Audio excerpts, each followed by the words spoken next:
Hi, everybody. I'm Kelly. And I'm Debbie. Welcome to Debbie and Kelly Live. This is exciting today, Kelly. Last week or 2 weeks ago, we did how to make a great tasting salad. And Mm. so many people said, oh my gosh, I usually just throw lettuce, tomatoes, and sometimes that's it in a bowl and add some dressing, and it's just no fun. And they said after our talk, they loved it. Well, you did a really great job in pulling that together, all of the different ideas, because you're particular. You want when you make a meal, you want the presentation to be beautiful. You want it to have lots of color and, most importantly, lots of flavor. And And fun. yeah, When you eat it, like this is like a party. party in my mouth. Well, great. Now, today we've talked soups. No, we've talked salads. Today And we're okay, talking soup. yes. Well, let me pull up our slideshow here.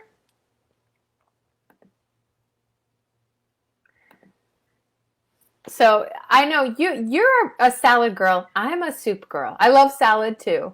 But if I'm given a choice between soup or salad, I lean towards soup almost every time. And it's because I go for the savory and I get a lot of comfort from the warmth of soup. And I know, again, so why are you drawn to salads as much as you are? I think as I run hot, I'm really a fiery person and I like the coolness of the salad. Yeah, yeah. Well, and same. And yes. So here we are. And you have put together some techniques. How did you create these, Debbie? Well, it's so funny because I watch you make soup all the time. And we lived together in Kauai for so long. And I'm not a big soup maker, but I love soup too. I mean, it's one of Yes. my faves. And I also love like adding fruit to soup and things like that, or even cold soups. But living in Kauai, I've seen you make so many delicious soups and they're so good. And we always say like, oh, we should have made a double batch so we could have this all week. And sometimes you do make very large batches, but we tend to eat it all. And I put these slides together just from watching you. Like, this is our method of soup. I mean, Bobby Flay or somebody else might have another way of putting soup together, but I know this works because you make great soup. Well, and one of my things with soup is I use it. I think we talked about this with the salad recipe too. I hate throwing away produce. I hate wasting food, especially something that came from the earth as a gift. And so, I won't put rotten food in a soup, but sometimes a lettuce will start to gently wilt, and lettuce can actually go into soup. Or there are greens. You mentioned kale and chard here. Um, there are ways to use produce. Even you mentioned apples. When you have apples that are starting to get maybe a little bit mealy, they're not as crisp and fresh, they're still great for soup. You can roast them and add them to soup. So it's a great way to get rid of leftover ingredients or to use up and then freeze food so that you have meals in advance. And that's another thing that I love to do is go through my fridge, make sure that not a morsel is wasted, and then freeze and portion into like cup size portions so that you can just pull out what you need the day before and then it's thawed and ready to go the next day. Love all of that. Kind Well, of nutty about it. watching you, like, you really have this production when you make a soup, and I love it because when you're building your base, and you build a base for soup, for anything that you make, and it's one where you have so much patience.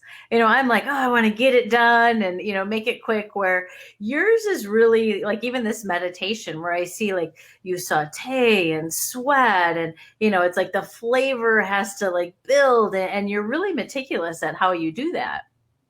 Well, yeah, and I think that a lot of the flavor that is fantastic in soups comes from the vegetables, especially if you take your time to. I always start with onion and garlic, and then depending on the soup, sometimes carrots and celery as well. Just having that base.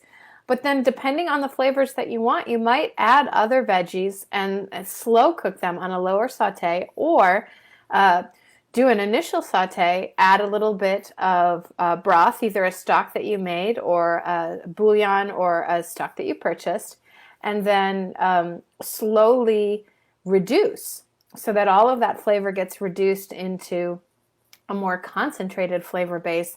And from there, add additional veggies and then additional water and or broth to flesh out your soup. And it really makes a difference to spend time on flavor at the beginning because then you can go in any direction. You can go sort of in any cultural direction as well when you throw in the spices. Like you say here, spice it up, the layer. What are you going to put in? What's going to sort of dictate the path that this soup walks down? Well, and I love it because even with layering, I'll try to help sometimes. We have all of our spices on the fridge, and like I'll grab them, and you're like, not yet. Not yet. It's like there's a certain process, and you do it basically by taste. I watch you. Like Yeah. you'll get your base started, and then you taste it, and then you might add some spices, and then you taste it, and maybe more produce. And I think that's a key, is to taste it along the way. Oh, absolutely. Absolutely. I mean, recipes are great. And I do grab, you know me, I grab a recipe and then instantly sort of rewrite it as I'm doing it. But it's because of that. It's with taste. So a recipe is a great blueprint and a great place to start. But your ingredients, different quality ingredients, ingredients harvested at different times can have different flavors, or ingredients harvested from different places. So you always want to taste, because you might be working with, say, a sweet potato that's very, very sweet, or a sweet potato that's not sweet at all.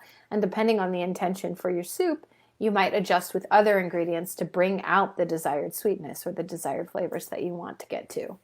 And I too love that. Like, your broth is so delicious. Like, a lot of times, we'll have lots of liquid, and with your soups, I love that because there's so much flavor. And then there's some soups that I might purchase where like the broth doesn't really have much flavor. So I just go to like the nuggets, all the veggies and everything else, and kind of leave the broth behind. But in your soups, because you take this time, the broth is just as important. The liquid is so important. Yeah, and I've always done soups on the stove. A lot of people like to throw things in crock pots, and you and I have created plenty of crock pot soup recipes that are very good. But when I make it myself, I like to go through this process and be one with the soup. You definitely are. On the way. Yeah. And it tastes that way. It tastes like there's so much love added to the soup. Yeah, and you can. I mean, I do want to experiment. I'm in love with my Instapot, and you have the Pampered Chef quick cooker, and both of those devices are fantastic. And there are soups that you can make in them, and I am going to experiment. But some part of me I like to bring a computer into the kitchen and put the music on and start with something simple. The onions and the garlic and your initial spices are sort of the mindless part. And you're just waiting for that aroma to start to fill the kitchen. And, it might be 4 hours. It could be 2 hours. Sometimes it's as simple as 1 hour. But I like the whole process. Yeah, you've really taught me patience in the kitchen. I love that. What do you think about some of these, Debbie? These are great. Well, even like consistency, a lot of times, when you're using like leftovers, sometimes you'll even puree and make it more of like a creamy soup. And I'm not a fan of dairy or, the creams or the sour creams unless they're vegan, just because they don't sit well with me. Yeah. And I love how like sometimes you'll have lots of root vegetables or something else, and like you puree it and it tastes like a cheese or a cream based soup. And it's not. I mean, it's just veggies. I love that. Yeah, you really can do a lot with a little bit of puree and broth, especially if you take the time to bring out the flavors initially. It gives that comfort food sensation. And I know I love more vegan. So you do the beans and the tofu for me, but really like you can add chicken, you can add meat to the soups too for flavor. Yeah, and I tend to make a lot of at least vegetarian, if not straight up vegan soups as well, just because I love the flavors that come out of vegetables and beans too. Beans can add a lot of flavor, but vegetables, I think, add some of the most unique and delicious and varied flavors. When I do cook with protein, it's usually because somebody made a protein and it's left over, and I add it in at the end. So I'm not. A lot of people will use protein to actually create the stock, and I very rarely do that. And it's not that you can't or that you shouldn't or that I don't do it because I don't like it. It's just it doesn't occur to me to throw a meat protein in unless I have some that has to be used up. And now with grains, I know it's healthier, and I haven't seen you make a lot of soups with grains. And I'm not opposed to grains in my soups either, and maybe it's something to experiment more with. But what do you think? I've used all of these in soups: barley, quinoa, brown rice, spelt, and others, and pastas. What I find is it's harder for me to get the consistency of the soup right, and I tend to somehow overcook the grains. So if I add them, what I like to do now is make them separately, have them on the side, and I will have the soup all packed with flavor and ready to go. And I will take like an eighth cup or a quarter cup of whatever grain I've prepared and stir it in the soup. It's not into a single serving. So I pour the soup, there's your single serving, and then you put the single serving of grains, and then you have perfectly cooked grains, and they're not taking away from the flavor of the soup. They're not gumming up the soup. They can over thicken a soup, and they're not. They don't taste like mush themselves, or you don't have that mushy texture. I know when my mother, she makes really good soup too, and she will, instead of like cooking the pasta on the side, a lot of times she'll add noodles at the very end and then serve the soup. Otherwise, they can get really mushy. So Yeah. I've seen her do that with some of the pasta. Absolutely. And then the most fun is working on a garnish. What are you going to serve what with the soup? What are you going to do to make it look beautiful? What is going to bring out the flavors that you've curated and put together? And you've got a lot of my favorites. Often near the end of even in a big base of soup, I will add some kind of acid. Generally, it's going to be a citrus juice. I find that really pulls all the flavors together. It blends in the saltiness. If there's a saltiness, it really pulls the savory flavors together. And a little bit of lemon juice just at the end. You stir it in just before serving. That's the same time that you might stir in a little bit of sour cream, vegan or otherwise. And then it's really nice. If I'm cooking soup as a meal for friends, I like to have garnishes in a bowl available and do a self-serve so people can really sort of, it's just like baked potato topping, only it's soup topping. Something crunchy, something savory, something sweet, depending on the soup. Pumpkin seeds are great. There's so many different things that you can sprinkle over the top to add texture, flavor, color, and presentational style. And I love that because I've seen you have like bowls of what to put on top, and that's always like the most fun of the soup. It is, and then it's a little different every time too.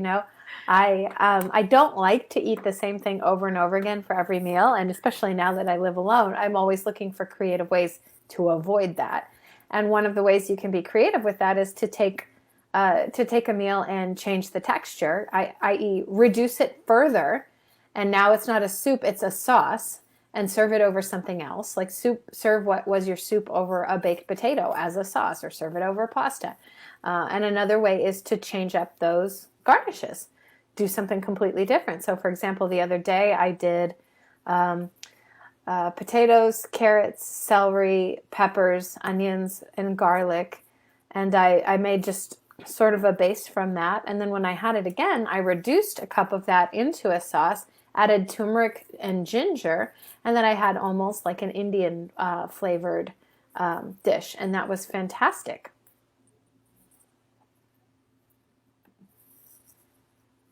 Well, and something I learned from you is it's like you always have like these steps in order.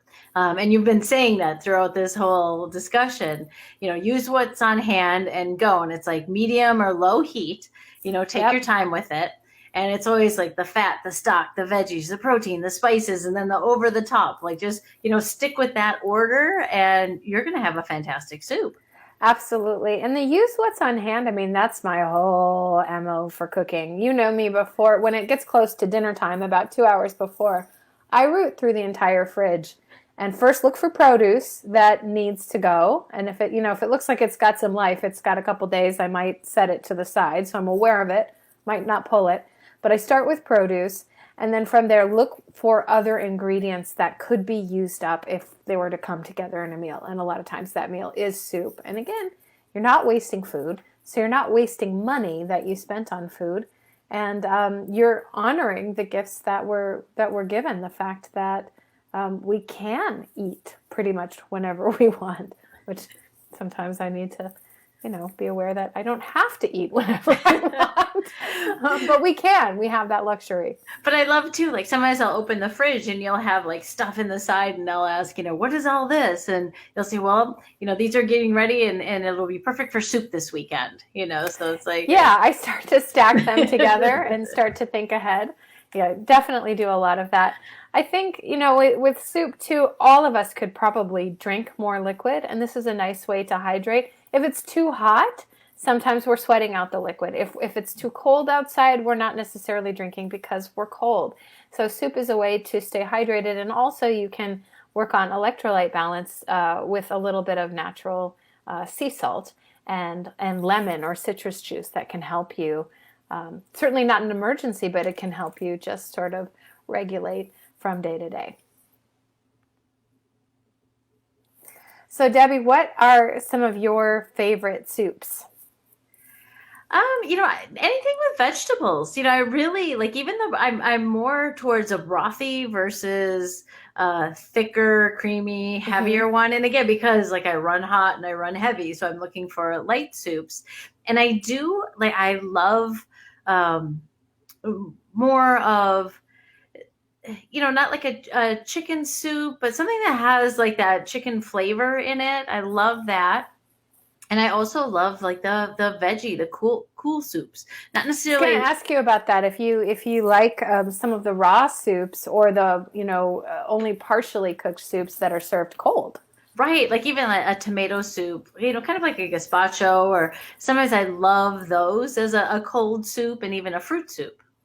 Oh, fruit soups are great. I went to a restaurant, and I have yet to replicate this, but they had gazpacho on the menu, but then they made a cilantro aioli, and that was part of the garnish over the gazpacho. To die for. It was so good. Mm-hmm. Well, these are some great tips. I almost always do the first one. And I freeze more than half generally because I don't like to eat the same thing. So, one of my favorites to make, is any soup with mushrooms. I love the flavor that comes from slowly sweating mushrooms into a soup. And generally, I'll do one bowl for me, one bowl for you. We get our garnishes going, and I freeze the rest. And if I have the containers, I freeze it in single serves so that you can just grab it anytime that you like. Because I am one who I love to cook. I love taking that time. But I won't necessarily do it every day. I get caught up in work and, I love all of the different things that I get to do. And I forget to eat. And if I don't have good food prepared, I will, walk down to the corner store and get something that is not good. And I never feel good. So love to freeze ahead. Well, and I am not a leftover eater. Like we can. You are not. We can go to a restaurant and I don't eat leftovers. But what's really interesting about this is when you make your soups like in the single portions, I can eat those all week. Your tofu scramble, I can eat that all week. It's amazing if you really make something good with flavor that's going to stay or last. I think then for me, it's not as if I'm eating leftovers, because usually leftovers, the flavors kind of get either mushy or you can't taste it like you tasted on the first day. Yeah, and with soups, often the flavors improve. So, that's a bonus. And the other thing is, again, if we're looking at different toppings or garnishes, you can completely re-envision a soup. Sometimes I'll make a soup neutral, as in I'm not going to add turmeric and pull it off in that direction, and I'm not going to add oregano, thyme, and basil and pull it off in that direction. So it's salt, pepper, and garlic, and I'll keep that neutral base. And then I have a soup that I can take in multiple directions. So I will pull it out of the freezer neutral, throw that single serving in the pan. And I like to reheat in the pan versus microwave if I can. And then add in my new spices. So now I've got even more options. And again, I don't feel like I'm having the same meal.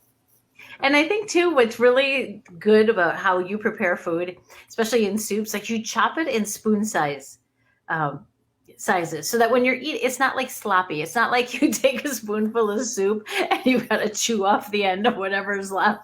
I mean, you make them in such Bite good sizes. yeah, so that when you're eating, like you can eat beautifully. It's like it's really like magical when you're eating it. And like you said, with salt and any of the other spices, use them sparingly because you might add later, or you might take it in a different direction. Especially with soup, because when you first make it, those flavors are not blended. So the next day is really when you're going to know what you want to add to deepen it. So if you're making a soup and you're going to eat it that day, yes, you're going to taste as you go. You might add some things. But day 2 is where you can really take that soup to the upper echelons of delicious, if you know what I'm saying. And I know too, like using a good stock. Sometimes, you'll buy a stock and we'll go to the grocery store and I've been with you where, I look at all the different brands and flavors and I'll look and you'll be like, no, this one here. Like it's got to be a really great tasting stock or you're not going to put it in your soup. Yeah, and you know what I do? What I do like to have on hand for quick fixes, because I will, if I don't have a lot of food, if I only have a little bit of veggies in the fridge, I don't go out and buy more food. I make a soup, because that liquid is going to fill you up. So what I have on hand is something called Better Than Bouillon. That's the name of the product. It's a type of bouillon, and they've got every kind of stock you want. It's concentrated, very high in sodium. You only need a little bit. But they have a vegetarian one, and I believe they also have a vegan one. And I like having that on hand because I can put like a quarter of a teaspoon in 4 cups of liquid, 4 cups of water, and that's enough to flavor it once I get my spices in and once I've taken time to sweat my veggies and build the flavor. And then you have a meal, again, without having to spend a lot of money, which is something else I'm trying not to do right now. Mm-hmm. Don't spend money unless it's something you really want. If you really want it, and you can do it without putting yourself in jeopardy by not paying other bills that are necessary, sure, do it. But if I'm thinking about minimalism in different ways, and one of the ways that you can really practice that is to use what you have, and get creative with how you use it and how you expand it and make it accessible. Very good. And then, yes, of course, simmer. Slow simmer. Yes. And then, like what my mother does is add noodles as the final add instead of even cooking them on the side and adding them. And then if you aren't going to use like cream or milks to warm them, something I got from my mom, otherwise you'll curdle them. And then serving it piping hot. And that's one thing I love too, Kelly, is you always make sure the food that we're going to eat, if it's meant to be hot, it's hot and it's piping hot. Lukewarm, whether you intended it to be hot or cold, is just really irritating. It's irritating. If it's supposed to be a hot meal, it needs to be hot. Even if you have to wait a few minutes, then you have time for a little conversation. You can enjoy your beverage, listen to the music. There's something about leaning over the steam of a beautifully prepared meal that is so soothing and relaxing. And then, yeah, I've got like the next rules from watching you. It's so funny because you cook and then I clean the kitchen. Like I'll make sure I do the dishes and clean up after you. We kind of split the chores. And it's so funny because I want to clean and put everything away. And Kelly be like, nope, it's got to cool before it goes in the fridge. Nope, it's got to go in the fridge overnight before the freezer. It's like, this is the process. Debbie whips into the kitchen. She sees my big, huge soup stock pot. She's like, okay, I'll just put this in the Tupperware. And no.